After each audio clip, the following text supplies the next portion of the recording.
Now let's start with some international news first. Now, tens of thousands of protesters marched through Manchester to demand that Britain stay in the European Union. The protesters in the northern English city called on Prime Minister Theresa May to embrace closer ties with Europe, while a separate demonstration also demanded that May must now go. The trial of two women accused of killing North Korean leader's brothers arrives in court. The police have said the two women who were accused of poisoning the estranged half-brother of North Korea's ruler in a brazen airport assassination 8 months ago have arrived for the start of their trial in Malaysia's High Court. The lawyers have said that the two women who face the death penalty if convicted will plead not guilty at the start of the trial.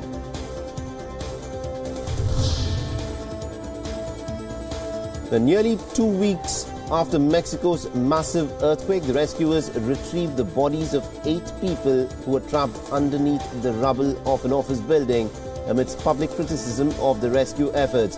The 7.1 magnitude quake had struck 10 days ago, killing 326 people, including 187 people just in Mexico City alone. And it also had damaged about 11,000 homes, of which about 1,500 will need to be demolished. This was the largest search and rescue operation that is underway at an office building in the Roma section of the Mexico City, where it was estimated that 40 people may have been buried under the rubble. Now, after the hurricane, Puerto Rico is now struggling with shortage of fuel, cash and other basic amenities. Now, in the town of Caguas, south of the capital San Juan, large crowds lined up outside the chain pharmacy to secure medicines for themselves or their loved ones. The broad humanitarian crisis highlights the extreme difficulty of getting local or federal disaster relief to a remote US island territory with an already fragile infrastructure and deeply indebted government.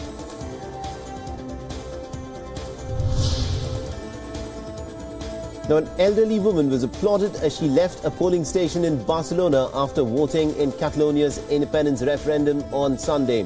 Now, in a video that's been uploaded on social media, the smiling woman could be seen leaving the Josep Maria Jujol school with a stroller as a crowd cheered her on.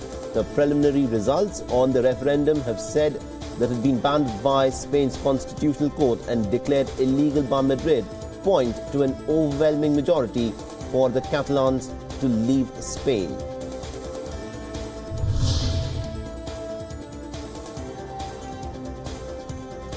Now, hundreds of people protest in Austria as a ban on full face covering in public comes into effect. The controversial ban makes wearing burqas and niqabs, that is the face coverings worn by some Muslim women, illegal in public, along with other face coverings such as clown masks, balaclavas and also ski masks. Now, people appearing in public with their faces covered are subject to a €150 fine and will also not be allowed to enter the country at the border controls. The ban is estimated to affect as many as 150 women who are said to be living in Austria. The residents of Paris were encouraged to use skates or bicycles or simply walk as the city experimented a car-free day intended to leave the capital of France cleaner. Now, this is the third time that the French capital has experimented with a car ban zone that's been set aside for pedestrians or cyclists covering the entire historic heart of the city.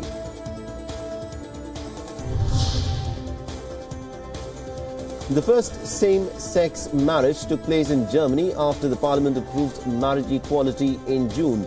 The Karl Kreil and Bodo Mende became Germany's first married gay couple after they tied the knot in Berlin after being together for 38 years. Now, around a dozen same-sex couples are also expected to get married in Berlin today, as civil registry offices will be opened specially to implement the law. Now, in June, Chancellor Angela Merkel had made the vote a matter of conscience, allowing many of her lawmakers to vote in favor of marriage equality.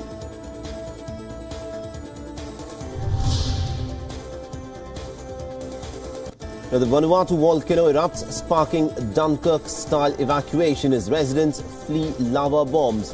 The 11,000 residents are being evacuated. The Vanuatu government aims to have all residents of the island evacuated by the 6th of October. Now, the Australian Navy is also sending an amphibious landing ship, the HMS Charles, to help with the rescue effort.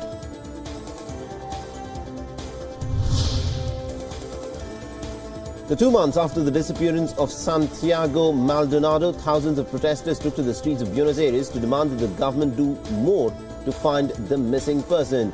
The Santiago Maldonado had traveled to Argentina's far south to protest the eviction of an indigenous group from the lands that were owned by Italian clothing company Benetton, and was reportedly arrested by security forces for blocking a road on the 1st of August.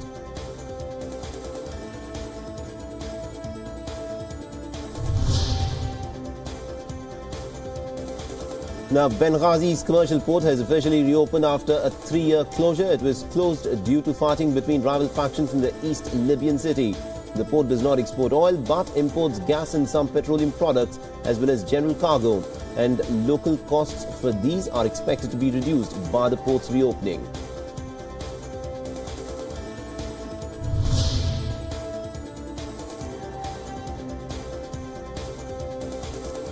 China's first U-shaped shield tunneling machine began its operations at an underground pipeline corridor construction site in the city of South China's Henan province. Developed domestically in China, the U-shaped shield machine is widely used in the construction of deep-buried prefabricated pipeline corridors and to lay the pipelines.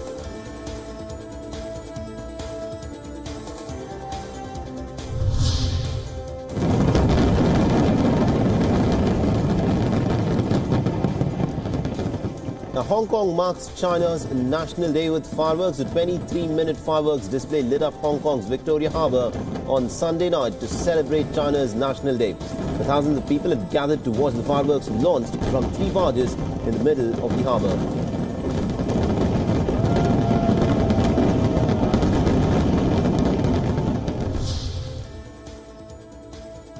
Well, to some national news now, and BJP President Amit Shah has flagged off the first phase of the Gujarat Gaurav Yatra from Karamsad, the birthplace of Sardar Vallabhbhai Patel, on Sunday.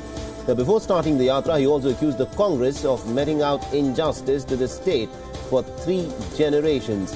The Gaurav Yatra is BJP's outreach initiative ahead of the Gujarat Assembly elections, which are due in the month of December later this year.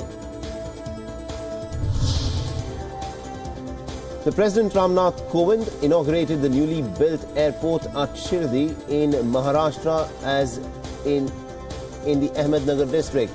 The Kovind dedicated the Shirdi airport to the people, and also commercial flight operations are scheduled to commence with a flight to Mumbai being operated by the Allianz Air located at 238 kilometers from Mumbai, the country's financial hub. Shirdi has the famous shrine of Sai Baba and is one of the prominent pilgrimage centers in the country.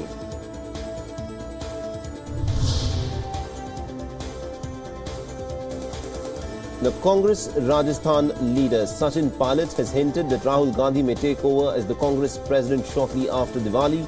The Gandhi confidant also clarified that Rahul Gandhi was chosen on the basis of his performance and not because of his family. The Pilot has also added that the general sentiment in the party was that the time had come for Rahul Gandhi to take charge and lead from the front, while favouring a balanced approach of a mix of the young and the old in the party. Now, upset over the increasing violence against medical practitioners, the premier body of doctors in India and the Indian Medical Association has sought strict laws to prevent violence against doctors. The association has also urged the centre to protect doctors and healthcare workers. At least 3 lakh doctors under the IMA from across the country have started hunger strike today as their demands have not been met by the government. The anti-corruption crusader Anna Hazare will be in Delhi today on the occasion of Gandhi Jayanti. Hazare will be paying tribute to Mahatma Gandhi at Rajghat and will observe a 1-day satyagraha. Citing reasons for a satyagraha, Anna Hazare has said that the country is going beyond the path as dreamt by Mahatma Gandhi.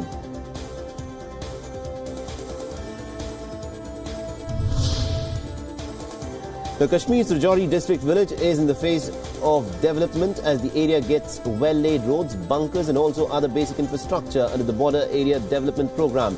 The Rajouri district is one of the disturbed areas in Kashmir, which routinely gets affected during the exchange of fire between India and Pakistan.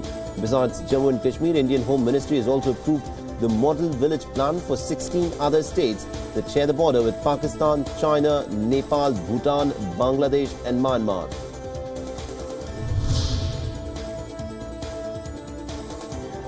The former Congress leader Narayan Rane has announced that he will be floating a new party called Maharashtra Swabhiman Paksh.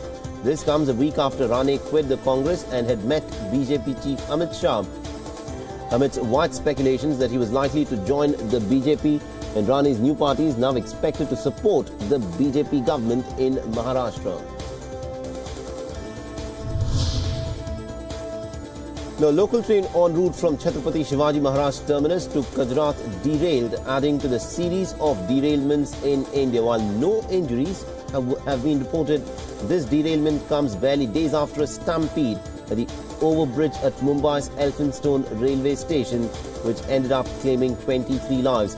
Now, this is the fourth major instance of derailment in India in just the last 2 months. But the status of Indian Railways has also brought backlash to the launch of India's revolutionary bullet train project with Japan. The crime lord Dawood Ibrahim's brother Iqbal Kaskar has been put under judicial custody till the 13th of October in connection to an extortion case. The Kaskar was arrested earlier this month on charges of extortion.